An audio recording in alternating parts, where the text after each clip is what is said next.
James and I have been together for almost 3 years now. I always thought our relationship was solid. James is kind, supportive, and has this quiet confidence that drew me to him from the start. We met at a friend's party, and despite coming from very different worlds, we clicked instantly. I'm from a modest background, and James, well, let's just say he's from a family that's well off. Very well off. James never made a big deal out of our differences. He always said he loved me for who I am, not for where I came from or what I have or don't have, for that matter. But his family, they're a different story. His parents, especially. They've always been polite to me, but there's this undercurrent of judgment. It's in the way they look at me, the little comments they make, like I'm some charity case. I've tried to ignore it for James's sake, but it's not easy. Last week, I got an invitation to dinner at his parents' house. This wasn't unusual. We'd gone there for dinners before. I thought it would be the usual awkward small talk, pretending to laugh at his dad's dry jokes, and trying not to take offense when his mom brought up James's ex, Emily. Again. Emily, who's the daughter of a senator and runs her own charity. Emily, who was such a good fit for their family. I figured I could handle it. But this dinner turned out to be anything but usual. When we arrived, there was a strange vibe in the air. James's mom greeted us with a forced smile and his dad looked unusually serious. They were dressed like they were going to some business meeting, which felt off. I mean, who wears a full suit and tie for a casual family dinner at home? We sat down at the table, and after some brief, awkward chit-chat, his dad cleared his throat. His mom glanced at him, and I noticed she was holding a thick envelope in her hands. She slid it across the table toward me. I felt my stomach drop, sensing something big was coming. She started talking about how much they cared about James, about their family's legacy, and how they've always been careful about protecting their assets. Then she got to the point they wanted me to sign a prenuptial agreement before the wedding. She said it so casually, like she was asking me to pass the salt. I was stunned. I mean, I knew his family had money, but this felt so calculated. I looked at James, hoping he'd say something, maybe reassure me, or at least acknowledge how weird this was. But he just stared down at his plate, looking like he wanted to disappear. I opened the envelope and pulled out the document. It was thick, way thicker than I thought a prenup would be. I skimmed through it quickly, trying to make sense of the legal jargon. It didn't take long to realize that this wasn't just any prenup. It was extreme. The terms were brutal. If we divorced, I wouldn't get a cent from James, no claim to any of his family's assets, which included several properties, investments, and even shares in a few companies. I would get a small monthly allowance for a limited time, but it was laughably low, barely enough to cover rent in the city. There were also clauses about my behavior stipulating that if I were ever unfaithful, I'd get nothing. There was even a section detailing the kinds of social events I was expected to attend with James to uphold family reputation. It felt like they were trying to control every aspect of our lives together. I felt a mix of anger and disbelief, but I kept my face neutral. I didn't want to give them the satisfaction of seeing me upset. I calmly set the papers down and asked for some time to review them. I could see James shifting uncomfortably in his seat, like he wanted to say something but couldn't find the words. His dad chimed in, saying that this was just standard procedure in their family. He made it sound like I should have expected this, that I should be grateful they were even considering me at all. His mom added that they were just trying to protect their family's interests, and that it was nothing personal. Nothing personal? It felt like the most personal thing in the world. I glanced at James again, hoping for some kind of support, but he just nodded along with them, mumbling that this was how it was done in their family. I could tell he was torn, but he didn't stand up for me. I felt like I was alone at that table. I knew I had to play it smart, so I nodded and thanked them for being upfront about it. I mentioned that I had a friend who was a lawyer and that I'd have them look over the document. The room went quiet for a moment. I think they were expecting me to protest or make a scene, but I didn't.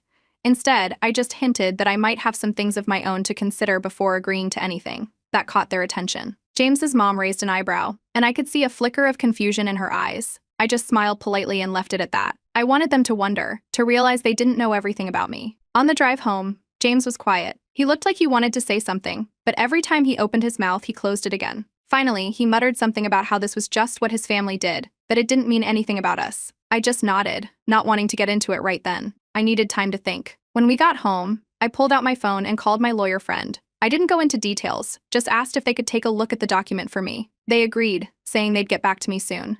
As I hung up, I felt a sense of calm. I knew I had options, more than James or his family realized. What they didn't know is that I had my own secret one that could change everything, and I wasn't going to let them push me around, not without a fight. The next day, I got a call from my lawyer friend Mia. She had gone through the prenup and, unsurprisingly, confirmed what I had already guessed. The terms were far from fair. In fact, they were downright demeaning. Mia explained that it wasn't just one-sided, it was insulting. She pointed out several clauses that basically left me with nothing if the marriage ended, along with ridiculous stipulations about my conduct that seemed more like they were preparing for a scandal than a marriage. She asked if I wanted to negotiate or just reject it outright. I told her I had a plan, but I wasn't quite ready to lay all my cards on the table. Mia didn't push. She knows me well enough to trust that I have my reasons. Still, She warned me that James's family might not take any pushback lightly. I thanked her and promised to keep her in the loop. Not long after that conversation, the pressure started to build. James's mom called me directly, something she had never done before. She sounded overly sweet at first, asking how I was and pretending to make small talk. But it didn't take long for her to get to the point. She wanted to know if I'd had a chance to look over the prenup and when I might be signing it. I played it cool, saying I was still reviewing it with my lawyer and that I'd get back to them soon. Her tone changed, still polite, but firmer. She emphasized that it would be better for everyone if this was handled quickly, that delays can be stressful, and that it was just a formality.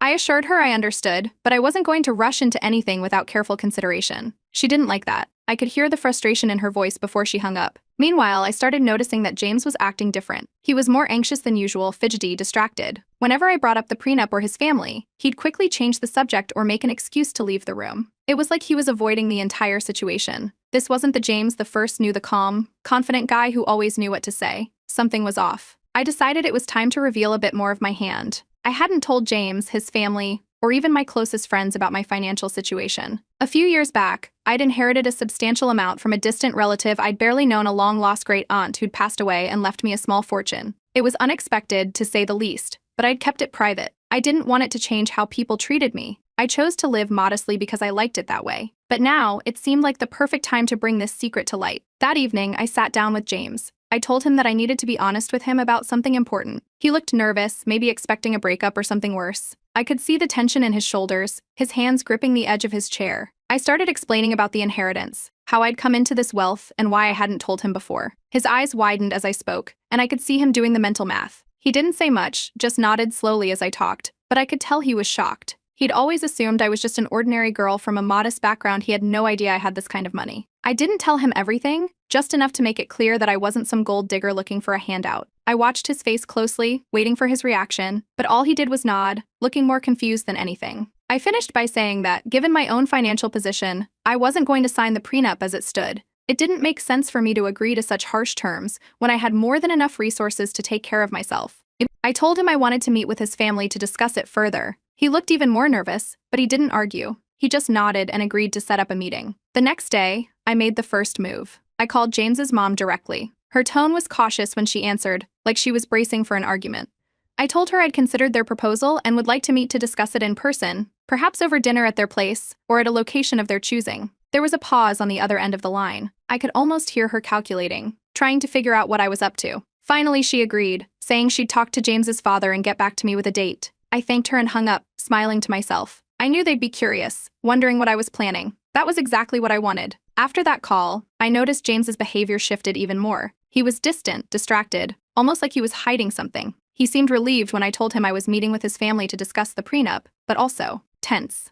I couldn't quite put my finger on it, but I felt like there was something more going on that he wasn't telling me. A few days later, I got a text from James's mom confirming the dinner. She suggested meeting at a high-end restaurant, the kind with private rooms and a dress code. I agreed, knowing this was their way of setting the stage, keeping things formal and controlled. But that was fine by me. I had a few surprises of my own to share. As the dinner approached, I started thinking more about what was happening. The whole situation felt off. James's family was pushing hard for this prenup, and James was acting weirdly distant and anxious. It made me wonder if there was something else they weren't telling me, something more than just money and family pride. But I knew one thing for sure: I wasn't going to be pressured into signing anything without a fair conversation. I decided I would confront them, but not in the way they expected. I wanted to see how far they were willing to go, to test the waters before making my next move. The night of the dinner arrived, and as I got ready, I felt strangely calm. I knew I was walking into a situation that could change everything, but I wasn't afraid. I was ready to face whatever they had to throw at me, and I had a feeling they wouldn't see what was coming. I arrived at the restaurant a few minutes early, taking a deep breath before walking in.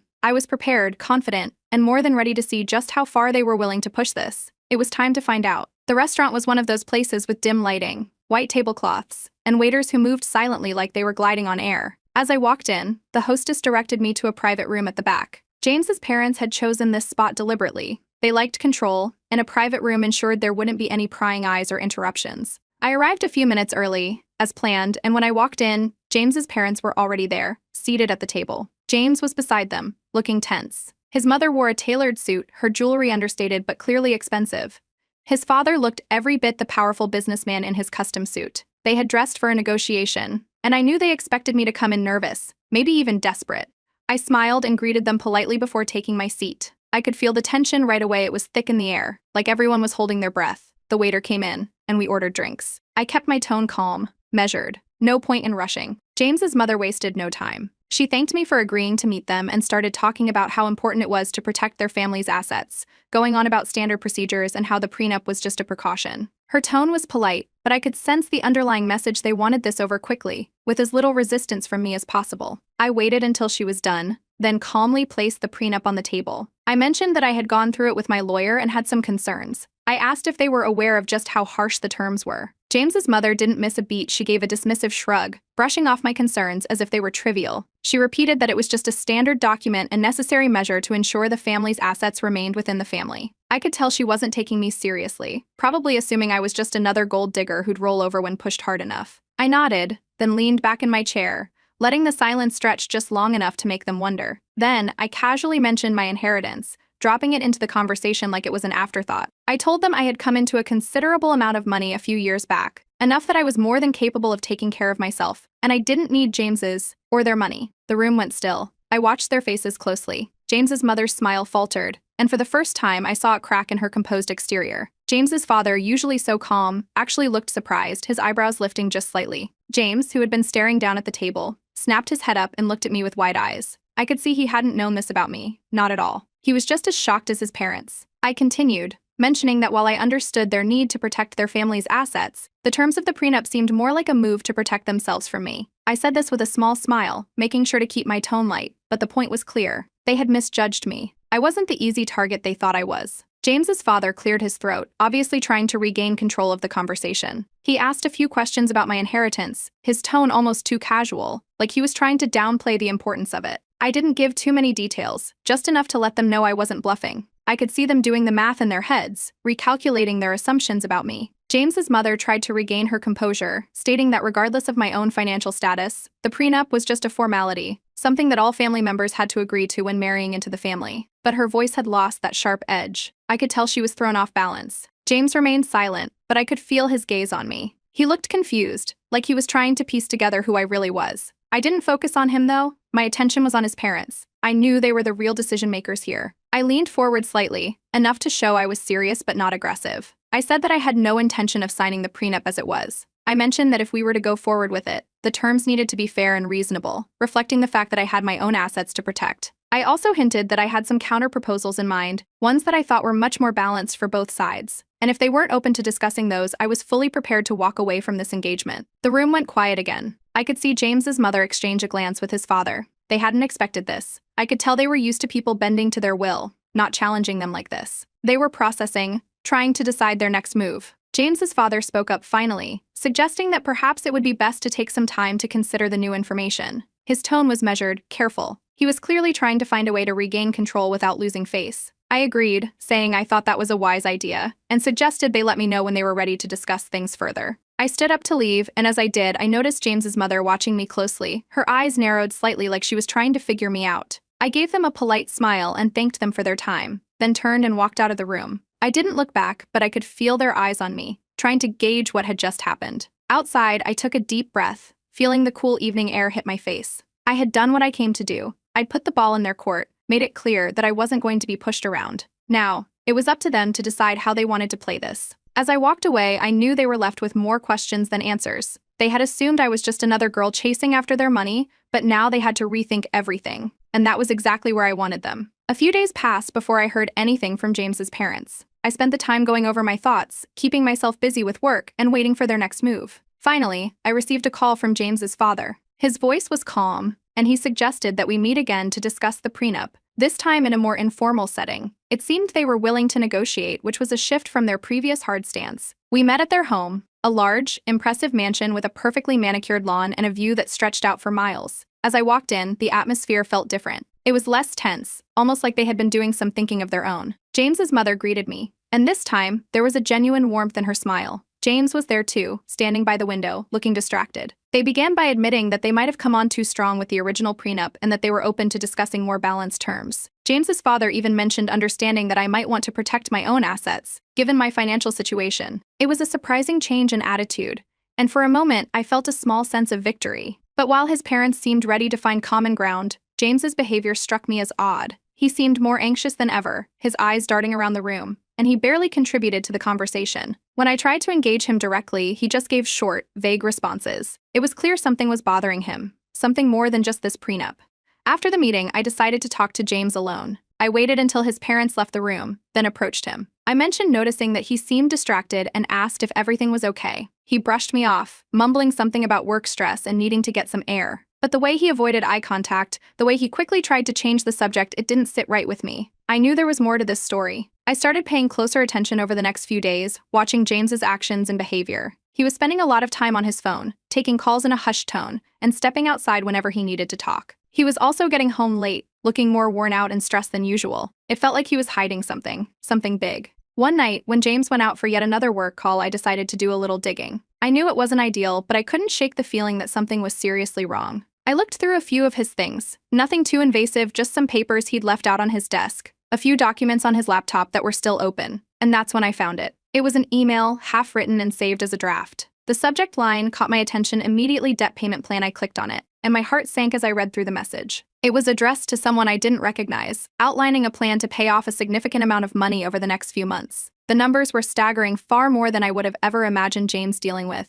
It mentioned multiple payments, due dates, and something about interest rates escalating. I pieced it together quickly. James had a serious debt problem, and from the looks of it, it wasn't something recent. This had been going on for a while, and he'd been hiding it from everyone, including his family. I kept reading, trying to make sense of the mess he was in. Then I saw the word gambling mentioned in a reply from the recipient of the email, talking about previous transactions and extending more credit. It all clicked. James had a gambling problem. And not just a little one. This was a massive, dangerous debt that he'd been trying to manage behind everyone's back. I waited for him to come back that night, feeling a mix of anger and worry. When he finally returned, looking exhausted and stressed, I confronted him. I didn't raise my voice, just showed him the email I had found. He froze, his face turning pale as he realized I knew. At first, he tried to deny it, making excuses about a business deal gone wrong or some investment that had failed. But when he saw that I wasn't buying it, he finally broke down. He admitted everything: how he'd started gambling a few years ago, how things had spiraled out of control, and how he'd been borrowing money to cover his losses. He confessed that he was in deep, much deeper than anyone knew, and that he'd been hoping to clear his debts using a portion of his family's inheritance,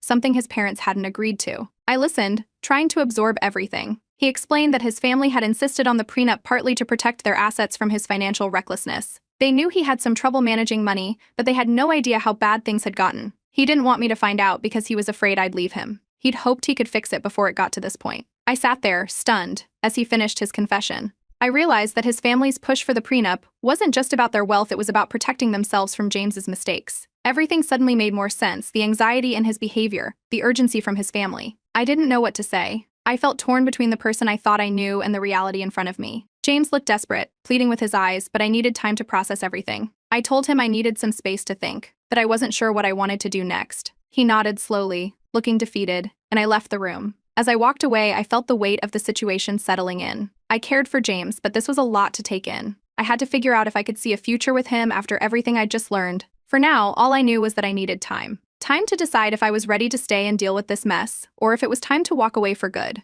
I took a few days to clear my head and think about everything that had happened. I needed some space to figure out what I truly wanted. James's confession had thrown me off, and I wasn't sure if I could trust him again. But at the same time, I wasn't ready to walk away without giving this some real thought. After a lot of back and forth in my mind, I decided to meet with James one last time. Just the two of us. No family, no lawyers, no distractions, just a straightforward conversation. I needed to hear from him directly, to see if there was any way we could work through this together. We met at a small cafe we both liked, somewhere familiar and comfortable. James looked nervous as he sat across from me, his hands fidgeting with the coffee cup in front of him. I didn't waste time. I laid it all out. I told him how much I cared about him, but also how much his secret had hurt me. I told him that trust was something that needed to be rebuilt, and I wasn't sure if we could do that. James listened carefully, nodding slowly. He looked genuinely remorseful, more open than I had seen him in days. He admitted that he had messed up, that he'd been scared of losing me, and had made one bad decision after another. He promised he would do whatever it took to make things right, to prove that he could be better. I made it clear that I wasn't going to make any decisions based on promises alone. If we were going to move forward, he needed to show me real change. He needed to take responsibility for his actions and start dealing with his debt honestly,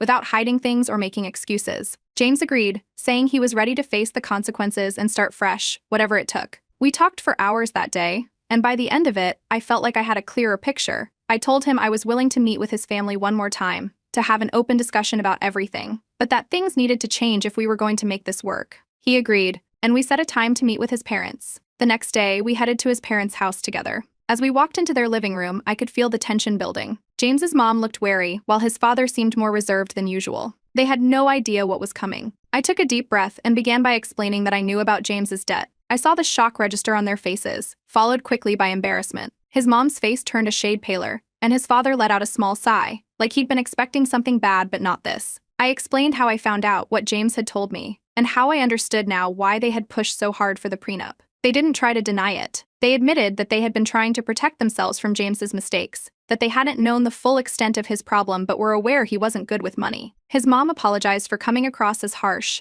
explaining that they felt cornered and scared of what might happen if James continued down this path. James looked embarrassed, but he didn't argue or make excuses. He nodded, owning up to his mistakes. I could see that this was a turning point for him. He wasn't hiding behind them anymore, he was facing them, out in the open. With that out of the way, I laid out my terms. I made it clear that I was willing to continue with the marriage, but only under certain conditions. First, James needed to address his financial issues head-on. He needed to get help for his gambling problem, seek professional advice, and come up with a solid plan to pay off his debt. Second, we needed to establish clear financial boundaries within our marriage. That meant a new prenup, one that protected both of us fairly, without being lopsided or unreasonable. I also emphasized that I wanted full transparency moving forward. No more secrets, no more hidden debts or last-minute confessions. I wasn't going to stay in a relationship where I felt like I was being kept in the dark. James's parents listened carefully, and I could see them realizing they had underestimated me. They had assumed I was just there for the money, but now they knew I was serious about protecting myself and making sure things were fair. They agreed that a new prenup was the right way to go, one that reflected both my and James's financial situations accurately. James promised to do whatever it took to make things right. He agreed to seek help, to be honest with me from now on, and to work hard on rebuilding our trust. He knew he had a lot to prove, but he seemed genuinely committed to making it work. After some back-and-forth discussions, we all agreed on the new terms. The family agreed to draft a modified prenup that protected both James and me fairly, without the one-sided clauses that had been in the original document. They were still protective of their assets, but they acknowledged that I had my own to consider as well. With that agreement in place, I felt a sense of relief. I wasn't just folding under pressure, I was standing my ground and making sure my needs were met.